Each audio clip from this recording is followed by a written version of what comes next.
నేను ముందు నుంచి చెప్తున్నా, అరే ఆ పార్టీ సంకనాకి పోతుందిరా బాబు, ఓ 25 సీట్ల కన్నా రావు, సరే 11 వచ్చినాయి, నా అంచనాలు తప్పని, 25 సీట్ల కన్నా రావు అని ఎన్నోసార్లు నేను చెప్పా. చివరిలో కూడా అలా మాటలని పందాలు కాసుకుంటారేమో, అది పిచ్చి ఆసుపత్రిలో చేసుకోవాలి, అక్కడ ప్రమాణ స్వీకారాలు ఏంటి, ప్రజల ఓట్లన్నీ అక్కడ పడిపోయినాయి, చాలా దారుణంగా ఉంది పరిస్థితి, పందాలు కాయకండి రా బాబు, తర్వాత మళ్ళీ మీరు ఇబ్బంది పడతారని కూడా చెప్పా. ఆ పందాలు కాసుకున్న వాళ్ళు ఇప్పుడు కొద్దిమంది ఆత్మహత్య చేసుకుంటున్నారు. సో మనస్తాపంతో ఆత్మహత్య అని చెప్పి, వైసీపీ రాలేదని మనస్తాపంతో ఆత్మహత్యలు అని చెప్పి, మళ్ళీ దానికి ఒక డిఫరెంట్ మీనింగ్.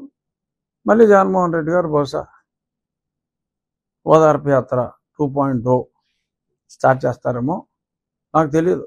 నేను ఇంకా ఈ రోజు నుంచి వ్యక్తిగతంగా జగన్మోహన్ రెడ్డి గారి గురించి నేను మాట్లాడదలుచుకోవాలి. ఎందుకంటే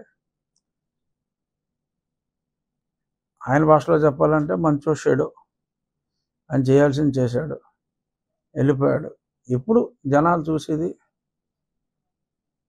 మేమేం చేస్తాం, మేమిచ్చిన హామీలు ఎలా నెరవేరుస్తాం, ఎన్నో హామీలు ఇచ్చాం, ఆ హామీలు నెరవేరుస్తారా లేదా అనే దాని మీద జనం దృష్టి ఉంటుంది తప్ప, జనాల దృష్టి ఇంకా జగన్మోహన్ రెడ్డి గారి మీద కానీ వైఎస్ఆర్ కాంగ్రెస్ పార్టీ మీద కానీ ఉండదు, ఉండకూడదు కూడా, అనవసరం.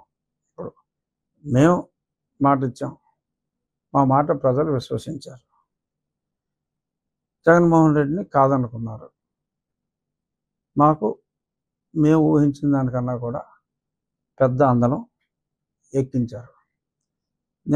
మొన్న మా ఎమ్మెల్యేల మీటింగ్లో కూడా చంద్రబాబు నాయుడు గారు అదే స్పష్టంగా చెప్పారు, మనకి ప్రజలు అధికారం ఇవ్వలేదు, మనకి ప్రజలు ఒక బాధ్యత అప్పచెప్పారు, ఆ బాధ్యతని సక్రమంగా నిర్వహించాలి, దాడులు ఇటువంటివి మనం చేయకూడదు, చట్ట ప్రకారం తప్పు చేసిన వాళ్ళని శిక్షించాలి.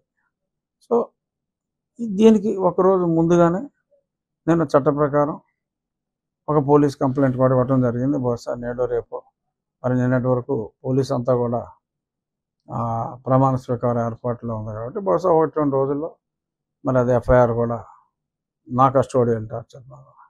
ఎందుకంటే ఇన్ని తన్నులు తిని మిలిటరీ హాస్పిటల్ రిపోర్ట్లు ఇంత క్లియర్గా ఉండి కస్టోడియల్ టార్చర్ జరిగింది అన్న నాకే నేను న్యాయం చేసుకోలేకపోతే ఇంకా కామన్ మ్యాన్కి ఇంకా న్యాయం జరుగుతుంది అన్న దాని మీద నమ్మకం పోయి ప్రమాదం ఉంటుంది. కాబట్టి నేను నా నిర్ణయం నేను తీసుకుని, చాలామంది అనుకుంటున్నారు దీని వెనక ఇంకెవరో ఉన్నారు, పార్టీ పెద్దలు ఉన్నారని. నేను ఎవరితోటి మాట్లాడాల, law should take its own course of action అనే ఉద్దేశంలో నేను ఆ కంప్లైంట్ని ఇవ్వటం జరిగింది. డెఫినెట్గా ఇక్కడ న్యాయం జరిగితే ప్రజలకు కూడా వాళ్ళకి జరిగిన అన్యాయాల మీద చట్ట ప్రకారం న్యాయం జరుగుతుంది అనే ఒక నమ్మకం వస్తుంది అనేది నా విశ్వాసం. చూద్దాం మరి నా విశ్వాసం ఏమవుతుంది అనేది తెలుస్తుంది. సో ఇప్పుడు ఈ ప్రభుత్వం మీద, మా ప్రభుత్వాన్ని కూడా అనొచ్చు, నేను మంత్రివర్గంలో లేనంత మాత్రాన మా ప్రభుత్వం అంటంలో తప్పేం లేదు.